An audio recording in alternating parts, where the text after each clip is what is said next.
All right, let's preview the Thursday nighter with our wagering guy, Jon Berger. Jon, before we get your picks for this week, though, let's take a look at how the Roll handled what happened last week. Now, I haven't seen this. I didn't see how you did last week, but just give me your thoughts here, Jon, because, I mean, this looks pretty darn good.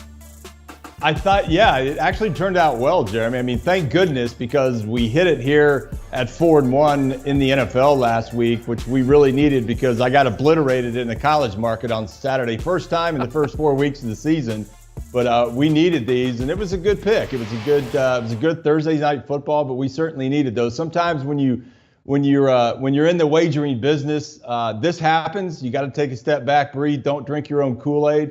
But it was a good week, and I look forward to having another good week here. It's good to see you and Hassel as well. Yeah, and I mean, the way you look there, I mean, that pick was great. All those picks did really well for you. So let's get into Colts at Broncos. Let's make it another successful week. In terms of the first scoring play, which is where we always start, both teams have opened games with field goals, and the Colts opened week 3 with a touchdown. Now, Denver has yet to score a touchdown as their first scoring play in a game.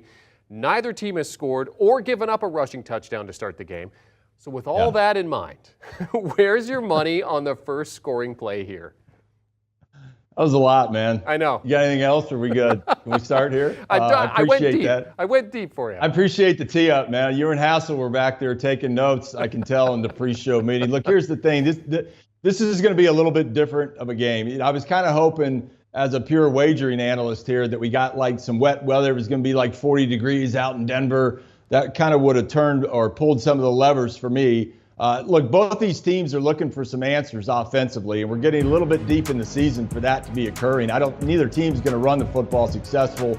I do think playing in Denver gives the Broncos a little bit of an advantage. Sometimes when visiting teams come in, Jeremy, you know, that first quarter and a half, sometimes the hog mollies up front at the point of attack and get gassed. All that said, I like the position here of taking not only the Broncos, but the Broncos to score a touchdown. As I mentioned earlier, when you're looking for answers as an offensive coordinator and you're bogged down, don't be surprised if the Broncos come out a little bit of a hurry-up offense with some rhythm, with some pace. I expect to see a short passing game out of Russell Wilson. Don't be surprised if he gets on the move a little bit. And they're going to try to get those wide receivers and the linebackers matched up in those one-on-one situations and create some shrapnel and create some room there coming over the middle. So this is what you do as an offensive coordinator. You've got to create some offense, and when you don't have a ground attack, you got to get real creative in a short period of time. I think you'll see that tonight. Yeah, Broncos to score that first touchdown. I know, Jon, when the research department sees me coming, they lock the door. Are they diving under their desk? Because that's kind of what I'm picturing in my own mind. We're not here. Jeremy's coming. He's going to ask us something weird. So yeah. Jon, and not only that, I bet when Hassel comes down the hall, they're probably calling HR to figure out what to do next. Oh yeah, the blinds are coming down and everything if Hassel walks down the hallway. Hey, we know two guys who won't be scoring the first touchdown tonight in this game. Colts running back Jonathan Taylor or Denver running back Javonte Williams. Both players are out. So who's your money on to grab that first touchdown? Look, man, I'm going Melvin Gordon. And I get, when you watch social media and all the Facebook nonsense and, you know, running up to the game and looking at all the articles, I like this guy, and I've liked him since Wisconsin. Had an opportunity to get to know him a little bit, covering the Big Ten back when. But if you're Melvin Gordon, you're sitting here and everybody's talking about, oh my gosh, he puts the ball on the ground too much, and he has, certainly this season and then kind of the tail end of last season. But if you're Melvin Gordon, you got a major league chip on your shoulder and you want to shut some people up. So I think I like the value here as well. I also like how I think it's going to play out, because I do think you're going to see the Broncos come out with some rhythm, with some pace, snapping the ball quickly, trying to put the Indy defense back on their heels. I think that plays well for Melvin Gordon. You can see a situation getting down into the red zone where Russell Wilson and those guys put Indy back on their heels in a run-pass option. But not only that, I just think Melvin Gordon, this is an opportunity for him for kind of hit control out delete, reset his season, and shut a lot of people up. I love them getting the football to him, either running the football or catching something out of the backfield for that first touchdown. There's decent value here at plus 410 as well. Melvin Gordon, just one of those guys who keeps on ticking. He just keeps on ticking, keeps on producing every time they put the ball in his hands. All right, Jon, give us your pick for someone to score a touchdown at any time in this game today. Yeah, I'm going to go wide receiver Courtland Sutton. And the reason I'm going to do that, whenever I look at this particular bet, and we do this every week, Jeremy, I'm looking for a guy like Tyreek Hill, that one of those players that anytime he touches the ball, he can take a 5-yard gain into a 70-yard touchdown.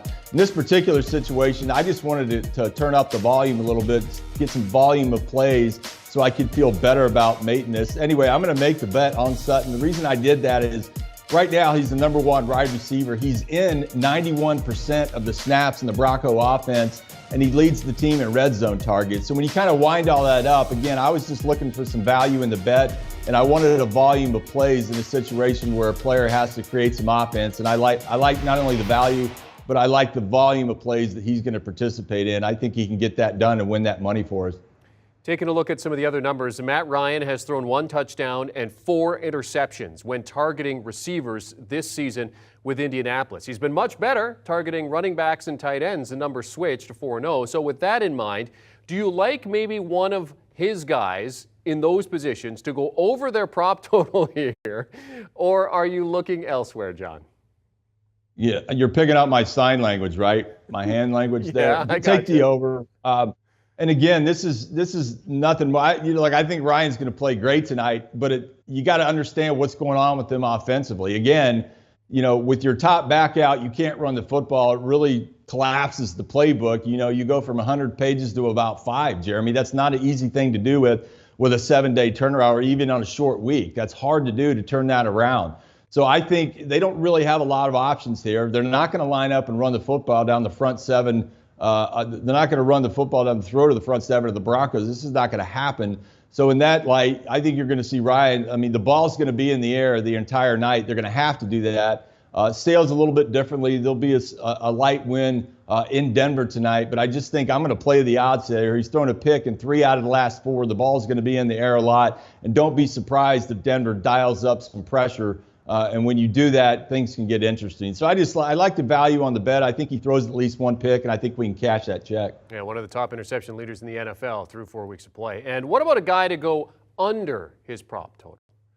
I think it's Jerry Jeudy.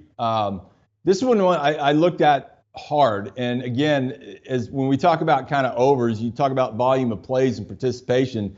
I looked at Jerry Jeudy. He was targeted week 1 7 times, week 2 3 times, week 3 6 times, week 4 5 times. So they're not actually targeting him nearly as much as I thought in that offense. So when you kind of look at the target rate and you look at his reception rate based on the defense he's going to go up, he's only exceeded the 3.5, which is kind of the cutoff for us on this bet there. He's only exceeded the 3.5 receptions twice this year. I like the value here. I just don't know how many targets he's going to get. I don't think he's going to get enough. On top of that, they're going to match him up with a set of DBs that can, they can lock up in those one-on-one situations. So I like the bet. I think he goes under the 3.5 here. All right, so Jerry Jeudy to go under. So, John, on the weekends, love having your college football parlays, which is usually anywhere from, a dozen, half a dozen teams, depending on how you're feeling that week. All about the payoff, man. It's the payoff. I know. It's all better. What's the point of doing the bet, right? True. It's all about that payouts. There are some good payouts. But for a same-game parlay for tonight, what do you have for us here? Well, you're going to have to help me up with the graphic here, Jeremy, because my 2400 vision isn't working so hot right now. But that's always fun to try to read that small graphic on the right side of the screen. But I'm going to take the under. I'm going to take Denver to cover these points. And then as we talked about the Jerry Jeudy, the under on the receptions, we talked about Matt Ryan throwing the pick. We talked about the first score. So I kind of like winding these up. This one makes some sense to me, and I think we might be able to cash a little money here. These are fun. They're not meant. This is not something you're going to win week in, week out, but you only need to win 2 or 3 of these every season, both NFL to college, to make it a heck of a lot of fun and make some money here. So let's roll it out there and see what happens. Plus 750, pretty good odds on a $25 bet. Broncos favored by 3 at home. The total sitting at 42. He is CBS Sports HQ wagering expert Jon Berger. JB, always good to see you, giving us those Thursday night plays. See you guys. Tell Chris I said hello. See you next week. Chris, John says hello. See you next week. Hello and goodbye. All right, let's recap John's picks for you. First scoring play likes the Broncos to get that touchdown at plus 145. To score that first touchdown, how about Melvin Gordon at plus 410? John likes him in a prove-it situation for him. Anytime touchdown, Courtland Sutton. Go over on Matt Ryan to throw an interception. He's got 4 this season, so that's a pretty good bet. Prop bet to go under, Jerry Jeudy under 4.5 receptions. And in terms of the game itself, take Denver to cover and the points to go under 42. Do you want a sports network that delivers everything that matters about the game? The highlights, the picks, the instant analysis, no yelling, no fake debates, no politics. Hit the subscribe button and never miss a moment.